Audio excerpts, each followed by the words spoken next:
koja je ispunila svoje snove tako što je od malih nogu išla u baletnu školu. Krajem 2. razreda otišla je u Budimpeštu na akademiju. Još je uvijek učenik naše reprezentativne škole, a saznat ćemo tko je to.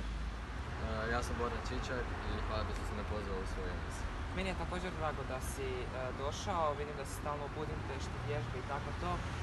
Konačno si stigao u Zagreb i evo, ja sam odmah iskoristio priliku da te pitam malo o baletu i o tvojoj akademiji.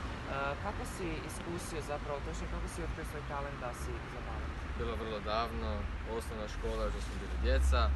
S svojim prijateljicama sam otišao na tu neku njihov sat, ajmo reći. I ne znam, to je došlo prirodno, rekli ajmo probat. Kad smo krenuli, jedna amaterska godina, nakon toga u pravu baletnu školu, 8 godina u pravoj baletnoj školi, 4 osnovne, 4 srednje škole. I nakon toga, što još imam tek 16 godina, treba usavršavanje i treba potražiti još neke druge mogućnosti. I otišao sam na par audicija, Budimpešta je bila škola koja me prihvatila. I ja sam rekao ajde, idemo i sad sam u 6. razredu, to je predakademska godina. Planira se da bi trebao ostati tamo do 30.6.2022. kad će biti završni ispit, maturantski rad i kad bi trebao dobiti certifikat da sam profesionalni plesač. I nakon toga posao, pa ćemo vidjeti gdje me ključ donese. Za tebe je jako puno godina rada, a i ispred tebe.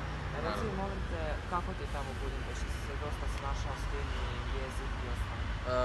Jezik uglavnom je sve na mađarskom, nema nikakvih drugih jezika, profesor na engleskom ti kaže korekcije i to, ali treba učiti jezik.